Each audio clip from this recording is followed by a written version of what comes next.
কিছু সম্পর্ক অনলাইনে তৈরি হলেও তার প্রতি ভালোবাসাটা অফলাইনে থাকা মানুষের চেয়েও হাজার গুণ বেশি হয়ে থাকে। চ্যাট করতে করতে ভালো লাগা তৈরি হয়, পরে তা এক সময় ভালোবাসায় পরিণত হয়। সবকিছু ছাপিয়ে যখন মানুষটার জন্য মায়া তৈরি হয়ে যায়, তখন সেই মানুষটা আমাদের জীবনে একটা অংশ হয়ে থাকে। তার মন খারাপ, তার কষ্ট, তার সমস্যা সব তখন নিজের মনে হতে থাকে। এক সময় সব কিছু চাপিয়ে মানুষটাকে না ধরে না ছুঁয়ে তার জন্য অকণ্ঠ ভালোবাসা জন্মে। যারা বলে ভার্চুয়াল সম্পর্ক, আমি তাদেরকে বলবো নিঃস্বার্থ ভালোবাসা।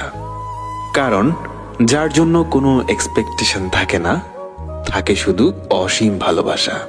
সেই ভালোবাসার নামই হলো মায়া। যে মানুষগুলো